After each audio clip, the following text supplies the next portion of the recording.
And yeah, that'll be it. AR, if you want to add anything, feel free to add. But then we can get to our first debate and get started on the format. You pretty much said everything. So yeah, I'm just gonna get to it. Bad bet.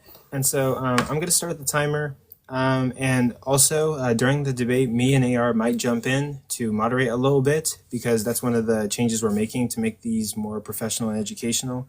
But the format is going to be 7-minute openers for each opponent, 3-minute rebuttals for each opponent. Then this one's going to be a little bit weird, but we're going to have a 5-minute cross-examination for affirmation, then open cross-examination for 5 minutes, then 5-minute cross-examination for negation, then open cross-examination for 5 minutes, and then 3-minute closers. It's going to be a 46 total debate.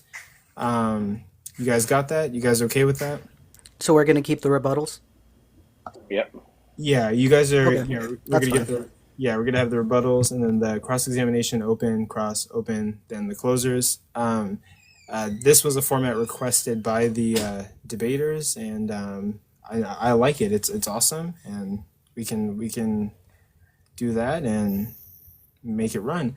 So with that, we're going to do the affirmative first. That's going to be Atheistic Preacher, saying that the Bible is misogynistic.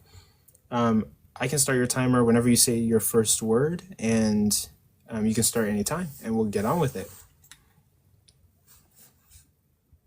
All right, give me just 1 second. Absolutely. Take your time. Hopefully that wasn't wordy. I was like improvising that, but hopefully it wasn't too wordy. Everyone comment below. Did you get the information? Is it all good? Should I have said less words?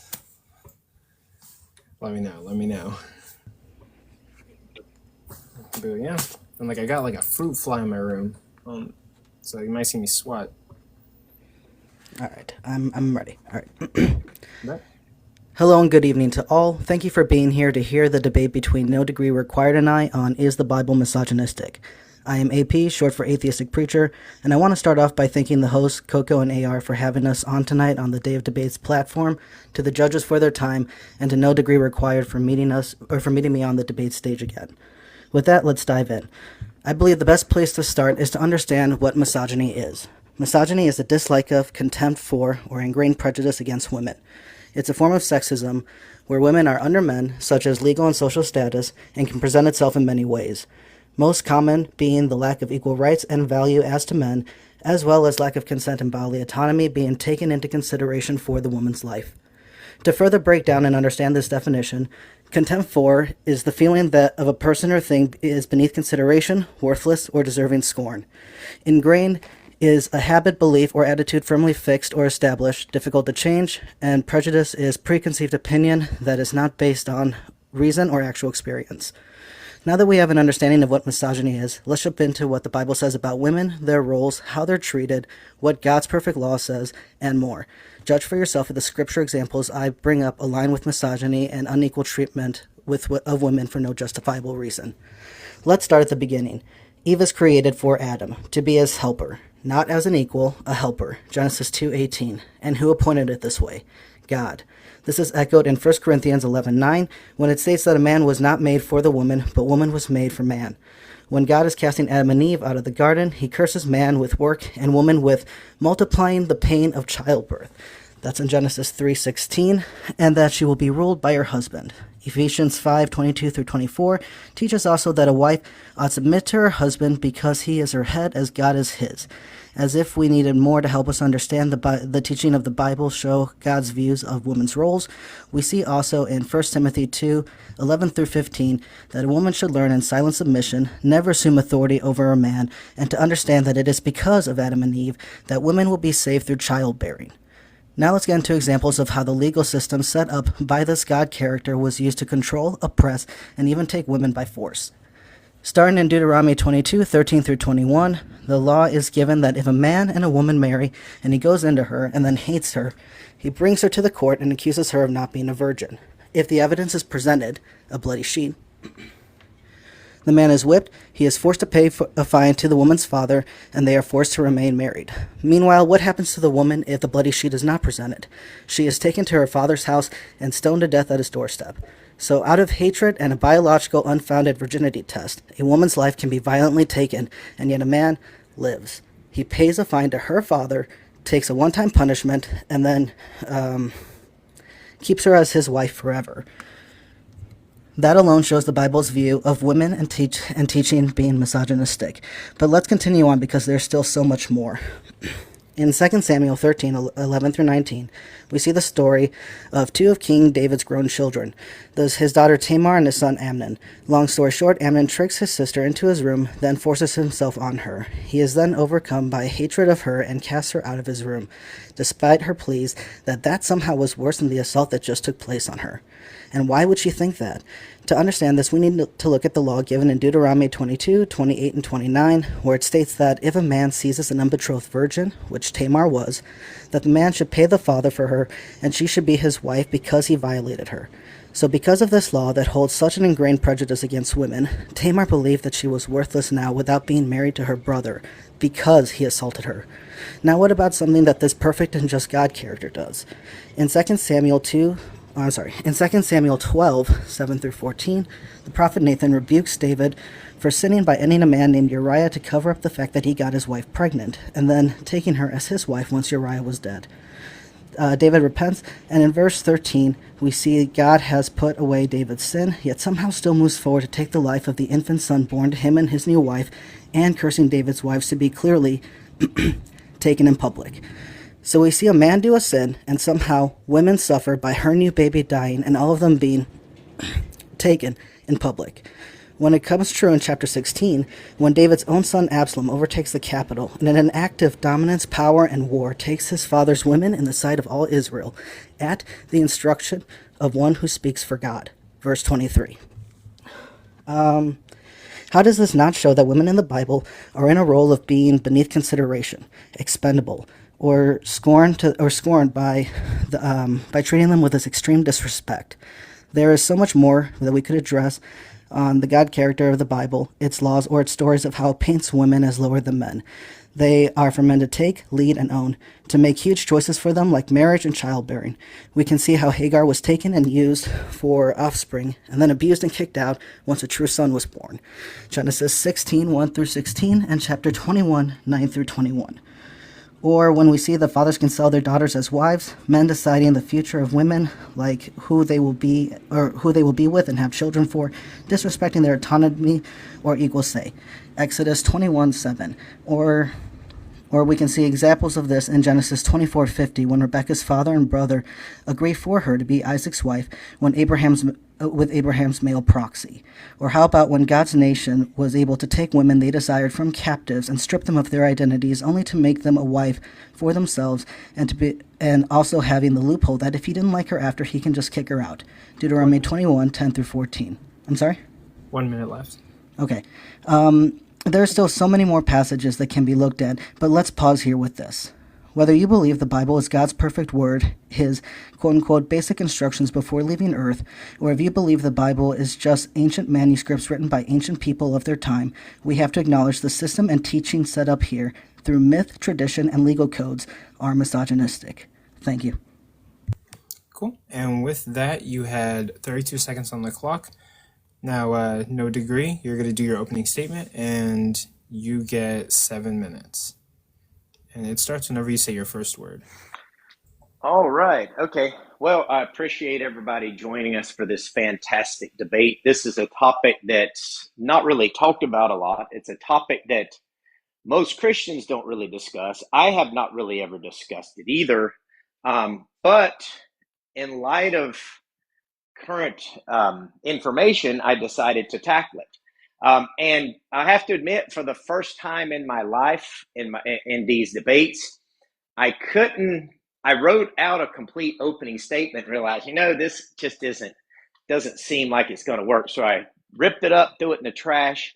And I knew that Atheistic Preacher would be providing, Bible passages that he perceives as misogynistic, while ignoring others, like where Paul says, submit to your husbands, and then he tells the husbands to love your wives like what Christ loved the church and gave himself up, never telling the woman to be willing to give her life.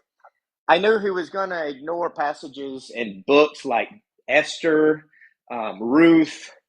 He'd probably ignore the passage in Judges where Judges chapter 4, where it was women that destroyed those pesky iron chariots that atheists seem to ignorantly think God could not destroy. He probably was going to ignore lots of other passages, but what I decided to do is just focus on a couple of brief points. Point number one, the Bible is not misogynistic because it does not teach hatred towards anyone, including women. And since Atheistic Preacher already provided the definition, which implies a dislike or a hatred towards women, the Bible explicitly teaches not to hate anyone, but to love everyone, including your wife or including a woman as yourself, your neighbors, whatever, whether that's male or female. Point number two, the Bible is not misogynistic because it elevates women into being equal to men.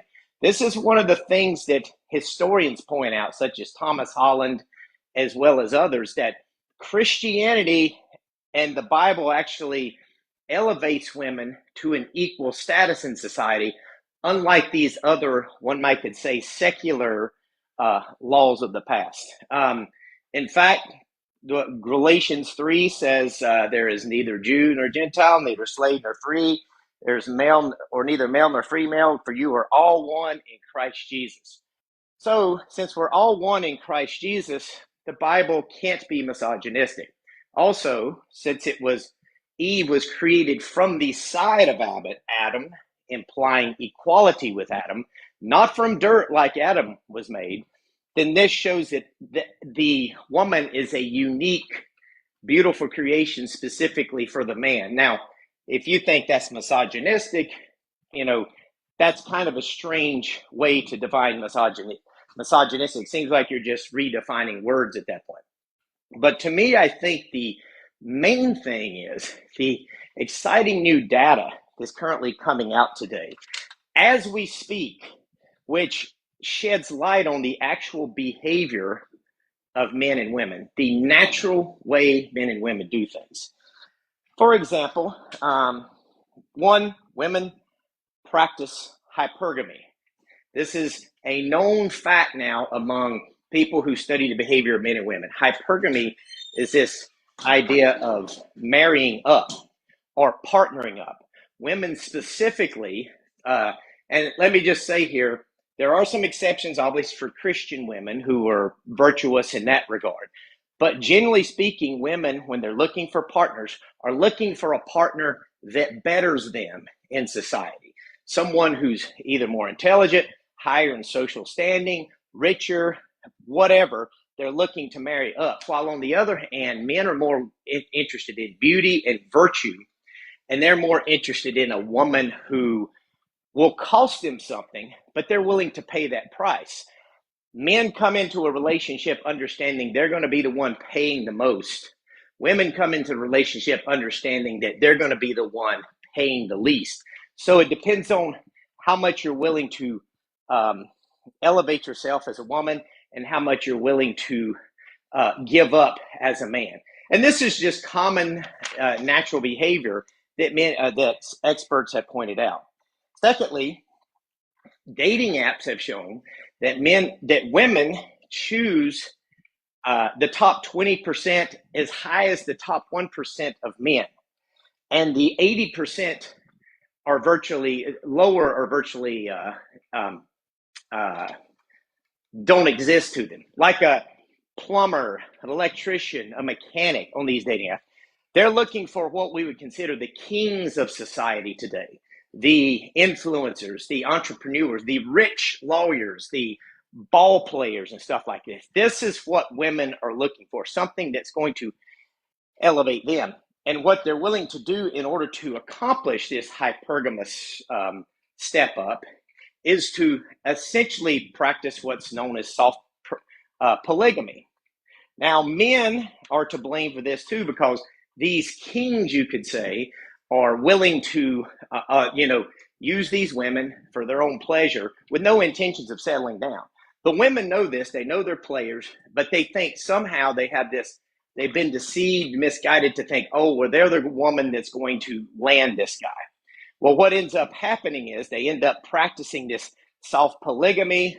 They end up, it doesn't work out. They ended up settling for maybe a lower 80%.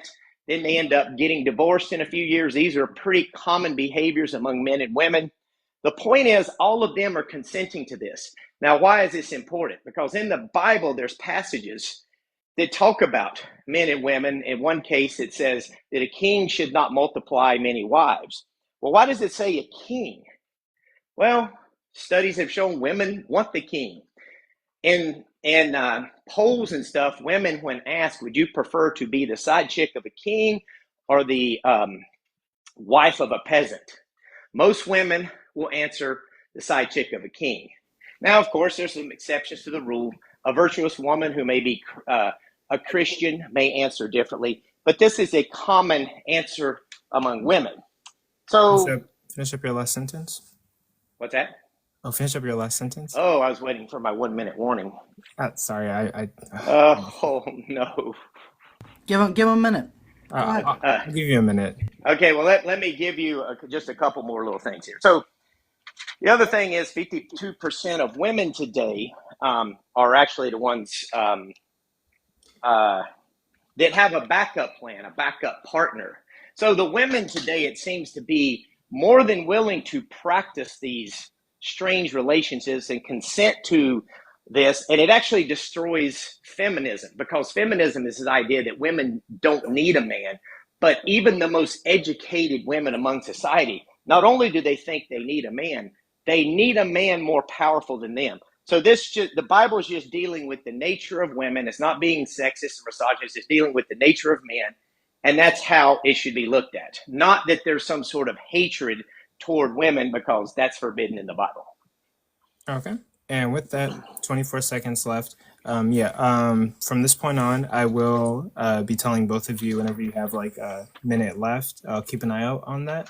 So with that, the 7-minute openers are complete. Now we're going to move on to 3-minute rebuttals to the openers. So Atheistic Preacher, you get 3 minutes to... Wait. Why can't we just put the timer on them so they can see the timer as well? We could do that too. Yeah, that'd probably be better. But you should also keep the time just in case we need to pause it for any reason. Oh, okay. Yeah, definitely. Do both, yeah.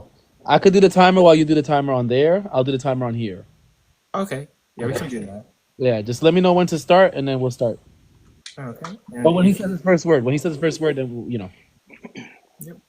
And you'll get 3 minutes to rebuttal, and it starts whenever you say your first word. All right. I'll be honest, most of that was gibberish. But there was one nugget in there that I would like to address.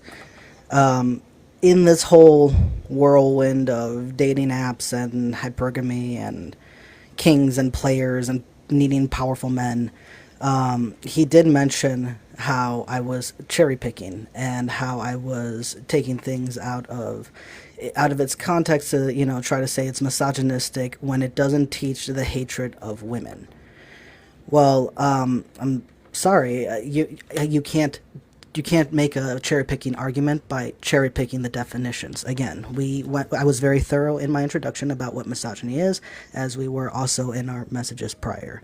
So when you were bringing up things like there's no Jew-Gentile, no slave-free, no man-woman, okay, that's great. You're showing that you can take verses out of context to try to say that everyone is equal, but you cannot say that they're equal when there are literally multiple passages throughout the entire Bible that show that men are above women, and there's plenty more that we're going to address through the rest of our debate as well. So before you jump the gun and try to say that I'm not addressing these other passages, hold on, I am. Because when you try to bring up that, oh, but a man must love his wife, okay, cool, but how is he to love his wife? He's to love his wife in the example of how God, quote-unquote, loves his, quote-unquote, wife, which is his bride, his believers. And how does he love his bride, whether that was Israel in the Old Testament or believers in the New Testament? Well, we're going to actually look at how God loves his bride, and we're going to see how he treats them, and the lack of consideration, the lack of respect, the lack of consent. And there's no way how you can say just because this one verse said a thing, that therefore we can ignore all the actions done by both the societies as well as the God character in the book.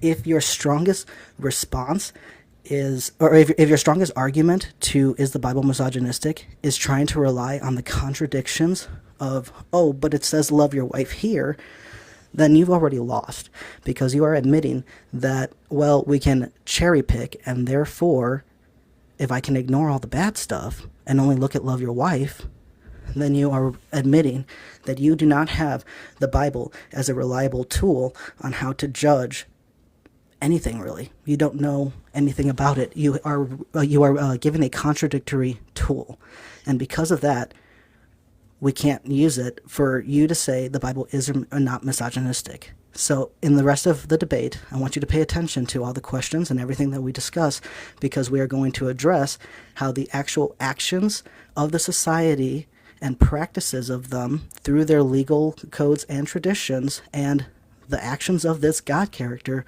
are not reflective of loving your partner. And that's all. And with that, that concludes your time. No degree. We're going to start your time whenever you say your first word. Pay attention to the timer above your icon. We're not going to do the 1 minute warning, but we're just going to have timers that you can watch as you speak. So it'll start once you say... Icon, is that what you're saying? Yeah, you'll see a timer above your icon, and you can just watch it as you speak. Okay. And it'll start whenever you say your first word. Okay, I would like to just remind the definition that we essentially agreed to is a person who dislikes, despises, or strongly prejudiced against women. Dislike implies a hatred and towards women. The Bible obviously teaches against hatred. Jesus clearly says there's weightier matters of the law: love, justice, mercy. These things are the most important. So obviously, when you look at the Bible as a whole, it's not misogynistic because it elevates women. In fact, it teaches that men should be willing to be the servant of the family and give his life if necessary. But it doesn't tell the woman to do that. So the irony here is, one could even say, by the same reasoning Atheistic Preacher is using, he could say that the Bible is, I don't know what the word is for men, but essentially misogynistic against men as well, by that same standard, a parity of reasoning argument. And he wouldn't be able to refute that because I can point to passages doing the same thing. In his opening statement, he brought up Tamar. And he seemed to imply that there was some sort of something going on there, misogynistic. Well, it was Tamar, after this terrible thing was done to her, that was saying, hey, the king will give me as your wife. So I'm not sure what he's meaning here. I guess he just... we can pause the time at 1:31. Sorry, I got a phone call that just at the wrong time. Okay, so anyway, he talked about Rebecca. Pause really quick. Let me reset your timer. 1 second. I can't even put it to 1:30. I could only put it to a whole minute. We'll do. You let me know where the 1 minute mark is at, and then I'll just put the 1 minute mark at. Actually, here, let me see. When you put the 1 minute, when you say 1 minute, I'll put 1 minute on for him. Okay, or I can do, or set 1:30. I can't set 1:30 on this thing. I could only set whole minutes. Oh, okay. We could just let it run down to 1:30 if you want to do that, or if you. Yeah, just let him go another minute 30.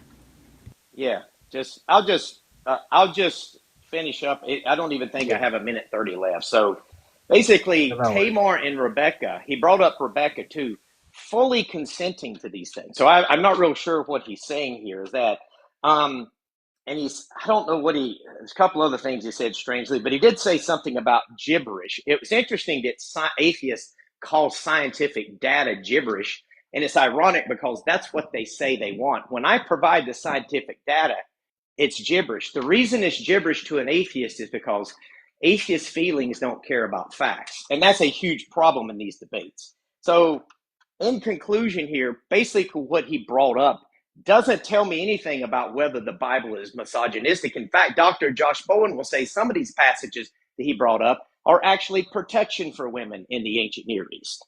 And I land my plane. Okay, with that, we'll end your timer.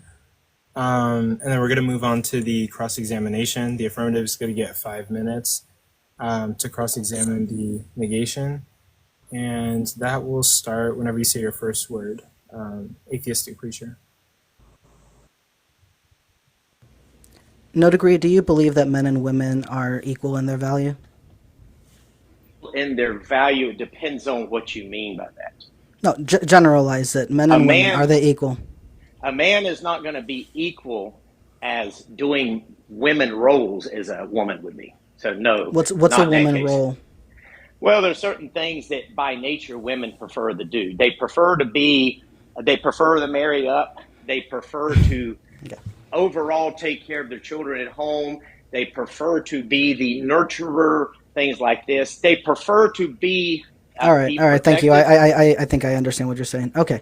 So, why did God place Adam over Eve when all he did was just stand there and watch her, quote unquote, be deceived? Why should a bystander that intentionally let his partner fail be in any kind of leadership role? Well, when you say place Adam over Eve, you're just saying here Eve had certain curses or problems as a result of the fall, and so did Adam because they're created differently. God said he would rule over her. God said he would rule over her. Well, it actually says your desire will be for your husband. That means a wanting to rule over him in Hebrew, but he will rule over you. So she actually wants to control him. It's just not happening. So God cursed them to be divided forever and made sure that she was in submission to him. Again, well, you're just proving my point here. Let's move on. In Leviticus 15:19 through 33, it shows a period makes a woman unclean, and that everyone and everything she touches during this is unclean. What does having a period have anything to do with making someone quote unquote unclean, and why? How does it make anything else quote unquote unclean? Because there's bodily fluids that come from her. And somehow me hanging out with a woman on her period is wrong because. Well, I mean, during that time period, sure, they did. It wasn't like they couldn't be as clean as they are today. How does that make me unclean? Well, because I guess there's this possibility that that certain body fluids are going to touch you as well. You're also considered unclean when you have sex. No, I've hung out with many female friends while they've been on their periods, and their period blood has never ended up on me. So let's move on. According to Oxford, hold on, we're moving on. According to Oxford Academic, Flow Health, Planned Parenthood, and the National Institute of Health, we know that less than half of women bleed during their first time intercourse. If God is good and perfect, why would he give a faulty virginity test that carried the death penalty, knowing that only half of biological women half of women do not biologically bleed their first time? Well, I wouldn't say that was the case back then. Do you have any evidence of that? Well, yeah, I mean, I could present some. Yeah, what is the evidence that women's periods were different back then? Based on the, I'm sorry, that they all bled last time. Based on, there's no explicit, but we can infer based on the foods we consume, the processed stuff, women doing things today that they would have not done in the past. Can you actually present women using evidence? Toys that they wouldn't have used in the past, things of this nature. Yeah, I mean, I think it's so you're guessing, or do you have sources? Well, no, I mean, these are just scientific facts right here. Where are you getting the scientific facts that show that back then they all bled during their first time? What's that? Where are your scientific sources? NoDegree. Can I reclaim my time? He's reclaiming his time, and let's make sure that he finishes his question. I just say I didn't have. Thank you. NoDegree. What is your scientific sources that show the evidence that back in the ancient Near East time, women all bled during their first time? Okay, you don't have any. Thank you. Let's move on. So you like to use Ruth as a story of women's consent and being cared for in society, but what about all the underlying legal and social pressures of that story that you are ignoring? Ruth chose to return with her mother-in-law to a home once she got there, she found herself in a society that left her so poor she had to go get scraps from a field, and when she learned a little bit more of how the society worked, she ended up laying herself at the feet of a man in offering for survival. That's desperation. So why do you ignore all of these contexts about Ruth's story to try to promote it as some kind of loving passage about women? Oh, because it's easy, because Naomi specifically told her, go back to your people. And Opal, her sister-in-law, actually did that. She refused. She said, your people will be my people. Your God will be my God. That has nothing to do with what I asked you. Everything Ruth did was fully consensual. There was no pressure. She was told not to come back. You're addressing something that has nothing to do with my question. Well, I'm just saying that argument won't work. Yeah, okay. So you didn't even address the question, but let's move on because there's a couple more. Well, we're gonna have to stop it right there. Okay. We are now going to move on to open cross-examination. So this period does not belong to either you or NoDegree. Both of you share the control in this period. So is this more like just an open conversation? Yeah, an open, like you guys requested, the open conversation or cross-examination. To be fair, I don't remember. I requested an open conversation, not an open cross-examination. I don't know what that means. Yeah. Well, basically, both of you guys are going to have equal control, so it's going to be like a conversation, but you're still okay. Well, we could see a 5-minute conversation or something. Yeah, you guys. Was it 5 minutes? Did you say? Yeah, 5 minutes, and I'll put the timer. I'll put the timer on you, and then your cross-examination will be after that. How many? Okay. And it's starting. 5 minutes, right? 5 minutes. Okay. You do. Okay, fine. Sorry, I'll tell you next time. Go ahead. You both can go at it. So I'll explain the whole issue with Ruth is you are addressing her going back to be with Naomi. Yeah, cool. That's not what I'm asking about. I'm asking about when she's actually there and she has found herself in this foreign area and she is learning about how society works there. She has found out that she is in a position where she is so poor and so desperate that she has to go to a field and get scraps in order for them to survive. And when she, again, is taught by her mother-in-law how that society works and how Boaz could help them, she is given the advice to present herself and her body at his feet while he sleeps. That is a woman literally accepting a role as lesser than and submissive to him, so that in hopes that he will have mercy on her and take care of her and provide for her and her mother-in-law. This is a woman acting out of desperation because of how poor she is. Because of how poor she is. Practicing hypergamy, that's all. That's what women do. That's the point. It's natural.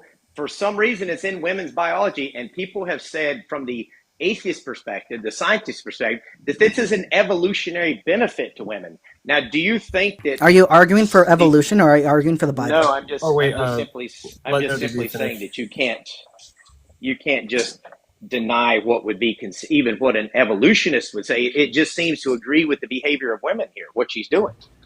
No, I'm asking you, are you arguing for evolution, or are you arguing for what the Bible says? No, I'm saying from your perspective, you would just have to say, based on this, that women, this idea that when a scientist says that women are hypergamous, they tend to marry up. Would you say that they're acting in some sort of something similar to misogyny against men, or that this fact of the matter is misogynistic? That would be absurd, don't you think? No, I have no idea what you're talking about and how it relates to is the Bible misogynistic. That's because it's scientific facts, and feelings don't care about facts according to atheists. They don't study this stuff. That's the issue. Okay, I haven't looked at the modern dating app data because I was preparing for is the Bible misogynistic, not what the modern dating apps say. Atheists are always wanting to. They say present the data, present the facts. The irony is I'm the one bringing the data to the table here. You're bringing data about something else. I don't care what modern dating apps say about women today. The behavior of women versus men is what I'm doing. Yeah, okay, and I'm bringing up that I'm sorry, what? Oh, really quick. Let's try to stay on topic. Yes. The topic is the Bible misogynistic. Keep the data or relevant points towards the topic.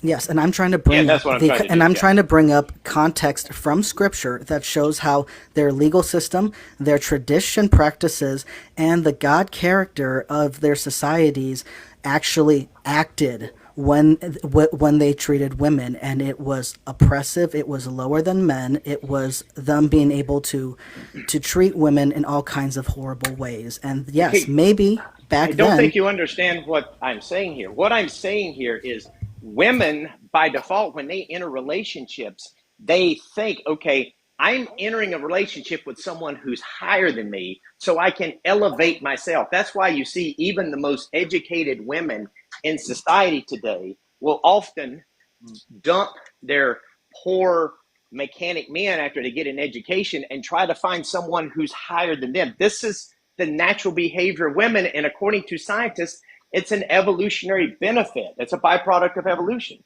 So I'm saying when the Bible is dealing with this, it's just dealing with the natural behavior of men and women. That's all I'm saying. Okay. Anyway, trying to stay on topic. So, jealousy. Do you think jealousy is loving? I think jealousy is loving. Yes, it can be. According to the Bible, no, it's not. In 1 Corinthians 13:4, it says that love is not jealous. So if that is the case, then why is it that God says that he is jealous in Exodus 25, Deuteronomy 4:24, and even says that his name is jealous in Exodus 34:14? Well, that's a different topic than what we're talking about. No, we're talking about how God treats... I don't understand why you're asking me about God's because, and I'll explain, because you're trying to say this whole... oh, I'm going to cherry pick the definition of misogyny to just say it doesn't teach to hate women. And I'm saying let's look at the context of how women are treated and the example that from a biblical context we're supposed to look at, which is God, how God treats his bride. And so when I say when I'm talking about the nature of God and how... I'm sorry. Oh, just finish your last sentence. And how he treats his bride, being the example of how men ought to treat women, we see how God is vengeful, how he's jealous, how he lays waste and destruction all around, and that if he feels betrayed, he uses euphemisms like, I'm going to lift up your skirt and show your shame to everybody and stuff. And if we see the actual actions versus the words, that's very important because that gives us a huge look into the actual teachings of what the Bible teaches about women's roles and how they ought to be treated. Okay. And we'll stop it right there. No degree, you're going to get 5 minutes for you to cross-examine Atheist Preacher. That will start. AR, are you ready? Wait, to no Yes, degree, I'm right? ready. Or no degree is doing a cross-examination, right? Yeah, it's going to be 5 minutes. Yeah, got it. And Yes. it starts whenever you say your first word, no degree. Okay, so Atheistic Preacher, why do you think it is that women practice hypergamy and men don't? I don't think that that's the case, and I don't know what studies you're using. I haven't reviewed them, so I can't speak on that. I mean, you can even Google it on TikTok. Experts will say women do I wouldn't take Is it research some from sort of TikTok. natural? Is it some sort of natural biological thing? Is it what's going on here? Because Yeah, like I said, I haven't reviewed this data that you're talking about in order to give a conclusion, but I would say from my personal experience maybe that you should it's have. no, because it's not relevant to the topic. Well, I've presented the data. I before. Do you think you would should like have to done it answer. before? I would like to answer. I'm actually moving on right now. Do you think that maybe because you've heard me present this data before, that maybe you should have looked into it before the debate? Well, I ignored it because it's not relevant to the topic. Oh, If you wanted to debate today's views of what women and men do in terms of dating, then I would have looked into that for sure. Don't you want scientific data to back up the Bible? Do you have any? Yeah, I'm giving this right here. You were talking about Okay, Ruth. what are your scientific sources that show that? You're not supposed to be asking questions here. You were talking about Ruth. Did you know that Ruth and Naomi were experiencing a famine in the land? Yep. Okay, did you know that Ruth's husband had unalived, Naomi's husband had unalived, and her sister-in-law's husband had unalived, and they were the only ones left? Yep. Okay, so when Naomi tells Ruth, go back to your land, to your people, and the sister-in-law did, why do you think Naomi refused? Probably because she loved her. Okay. And she thought that, she even says, your people will be my people, your God will be my God. Now, Sure. Does that to me sound like a woman who is desperate and just in some sort of pinch? I mean, her sister-in-law thought it was good enough to go back. Why couldn't she? We don't know the personal circumstances between the two of the women, so we can't fully answer that. But So you as don't I have said, their but as mental I said states. before, Right. but as I said before, that's not what I'm referring to. I'm talking about when she actually got there and started learning about the society she was in, because the context does show she was learning about it while she was there. That she found out that because she was in this desperate Well, and don't you poor think she situation could have? that she had Don't to. don't you think she could have? I mean, Naomi wasn't forcing her. Don't you think she could have left and went back at that point? I don't know. Maybe I not. mean, But it that seems to doesn't be the change. case. That doesn't do Seems to anything to be the change that case the that society was practicing I think it misogyny here. does. Now, I really didn't prepare any questions here, but I did have a couple of other questions here. Do you think in something like the bear experiment, where women are saying they'd rather spend the night with a bear than a man, and then this is brought up in front of men, is that done in some sort of effort to shame men, do you think? No, I think it's done to educate men. Educate men on maybe their gender roles as protector? No, Would that be fair to say? no. Okay, well then, if there's no gender norms, what is that thought That's experiment not doing? that's not what I said. I said no Okay. because it's not to educate men about their gender role. It's about to What is it to educate educate? men. It's about to educate men about what it's like to be in a woman's shoes when they encounter a man that they Okay. may not know what kind of danger they're So that in. implies there's gender norms, right? You don't know what it's like to be a woman, right? And that you should know. You should be the protector here. It should be the case that women would say, I'd rather spend the night with a man. Don't you agree? I'm sorry, what? Don't you think that it should be the case in a perfect world that women, when asked this question, should say, I would rather spend the night with a man because I feel safe and protected? Well, in a perfect world, it wouldn't matter if it was the man or the bear because the woman would be safe. Okay, so in an imperfect world, but where men are actually doing what they're supposed to be doing, I don't know what you mean by that. their gender roles. Because the reason why these thought experiments is so bad and they fly in the face of feminism is women, when they practice hypergamy and when they do these things like, oh, well, I'd rather spend the night in the woods with a bear, that's a way to mock men, because there's certain things that women understand that a man is supposed to be. He's supposed to be the provider, the caretaker. They are submitting to the man. So when the Bible is dealing with submission, it's only dealing with what even women think is the appropriate way to live Finish their up your life. last sentence. Okay, I'm done.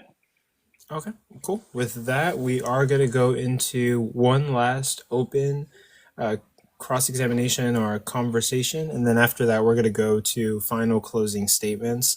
So, AR, let me know when you're ready. For whom? Who's the closer? I'm assuming AP. Yeah, it's going to be a 5 minutes open. It's an open cross-examination. dialogue. Yeah. Yeah, it's an open dialogue. For everybody, doesn't matter. Okay, gotcha. All right. Yeah, So, I'm yeah. starting it now.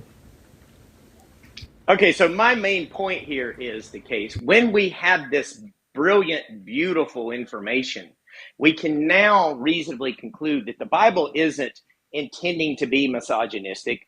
Paul is just simply dealing with the behavior of women. The Bible is dealing with the behavior of women. In fact, one of the other problems I was going to bring up with women is they have a tendency to air their dirty laundry on social media. It's getting so bad, in fact, that other women are saying, hey, shut the hell up, you're making us look bad. So when Paul is simply dealing with women in worship, we can just reasonably assume Paul understands the nature of men and nature of women and what best works in a relationship. Wouldn't that be feasible? I don't know how you're saying that Paul was talking about women gossiping on social media. No, He does no degree. say so. He does Also, really mention quick, that. really quick, He actually really quick mentions note. in the Bible gossip. Let's try to stay on topic. I think we're skewing off a little Sure. bit. So no degree. When do you know who Pastor Steven Anderson is? No.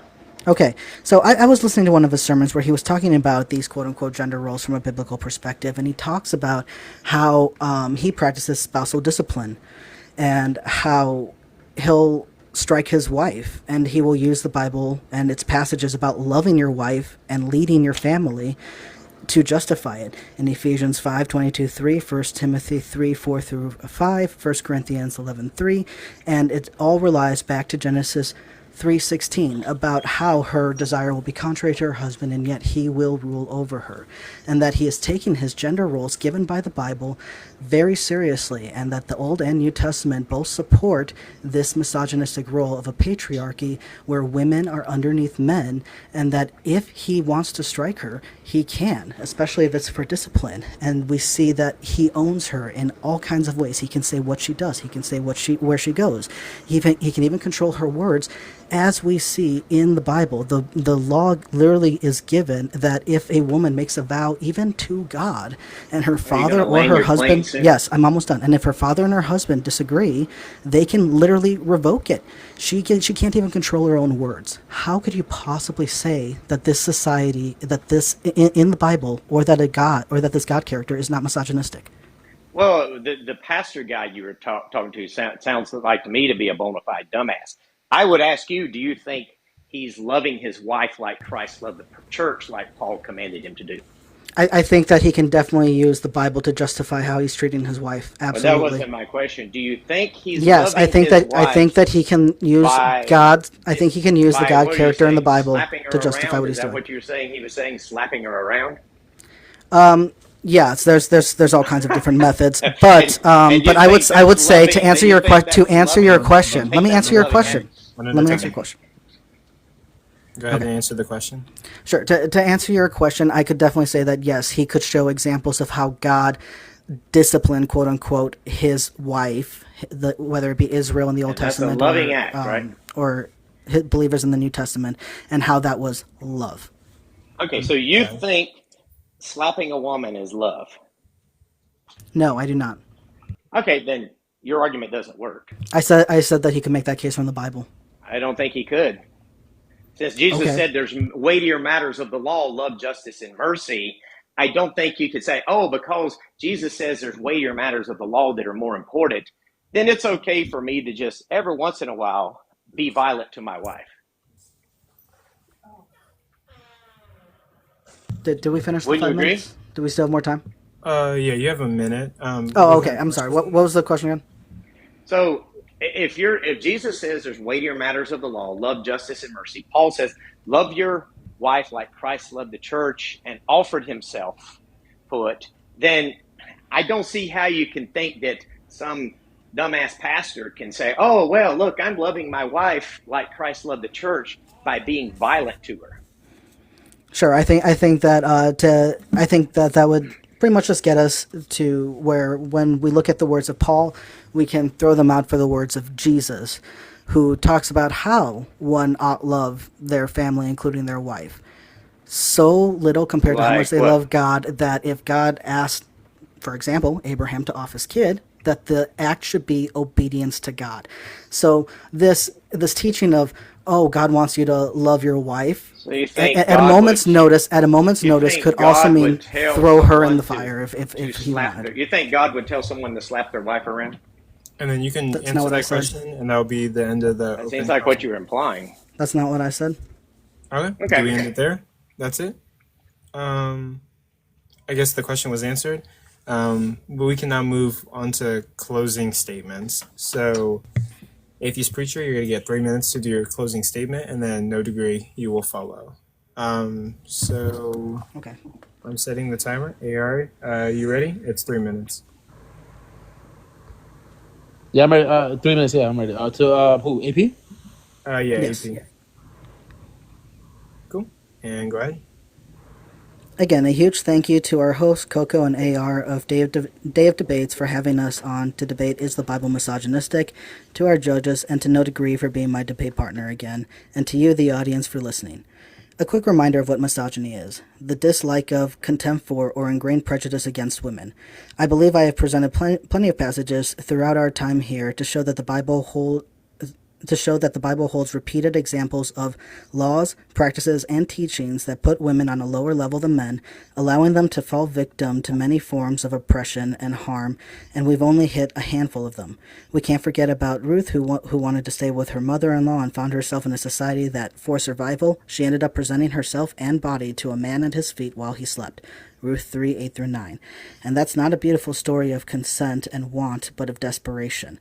We can't forget how, as punishment for shame, God took the victory for a male general and gave it to a woman, Judges 4, 8 through 9, as if it is shameful for a man that his military battle be won by a woman. Or what about a favorite one I like to hear from most believers? Women said they saw the resurrected Jesus first. Women, who would believe women in that society? What about in the law in Numbers 33 through 8 when a woman can make a vow to God and her husband or in Numbers 33 through 8 where a woman can make a vow to God and her husband or father can override it. Women can't even make a promise to God without the man say so. We can look at 2 Samuel 3, 14 through 16, where David, although having many wives and children, took Michal from her then legal husband to be his wife. Where was her consent? And yet still, so much more can be looked at within the Bible and its stories to show either the Bible God is okay with or sets up this unequal system, or that the people that wrote this book and documented their society recorded it the way that it was, misogynistic.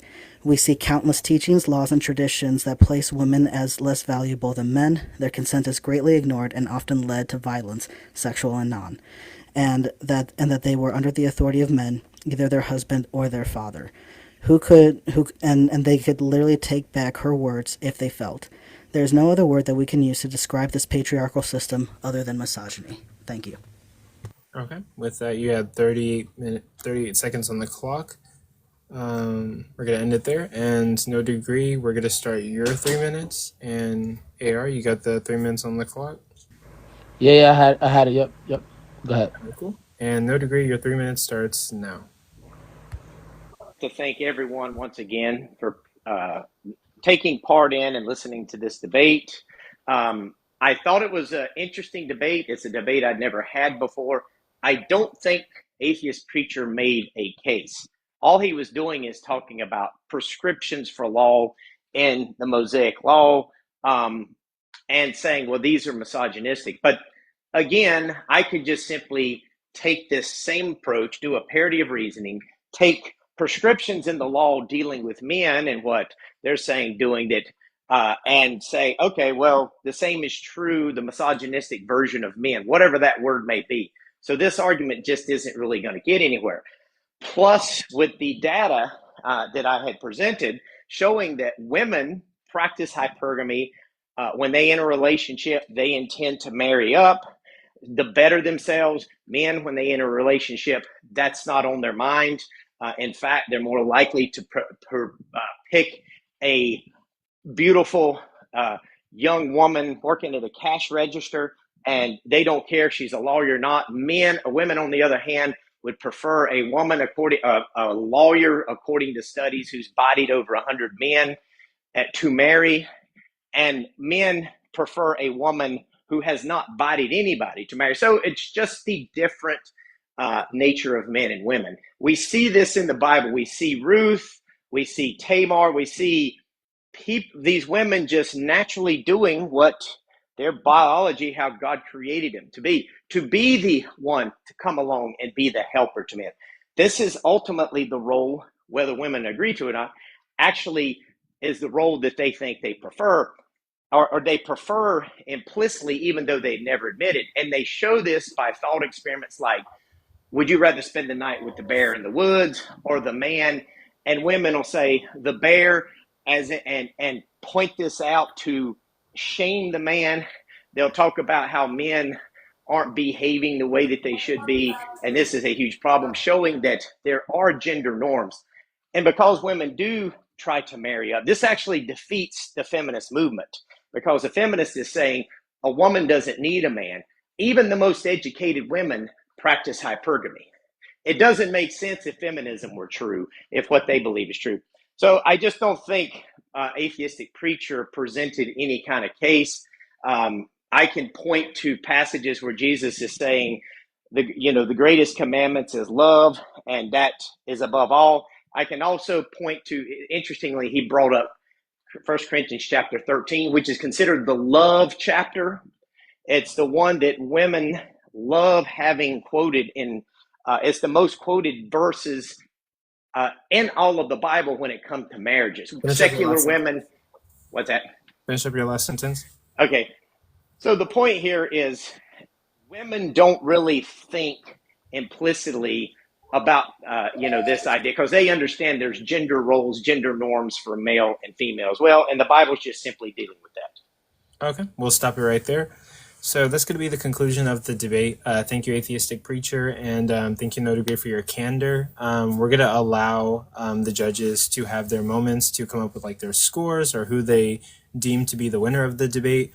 While they're figuring out their judgments for the debate, I'm going to put up a poll so the audience can vote for who they thought won the debate. And then while all of that's going on, we're going to be doing audience questions. For the audience questions, historically, they have turned into like mini debates. So what I'm going to do is each audience member is going to get 1 or 2 minutes to ask their questions and have a back and forth with the contestants. But after the 2 minutes, you will get dropped immediately. Don't be offended. We're trying to be fair for everybody and give everybody equal time.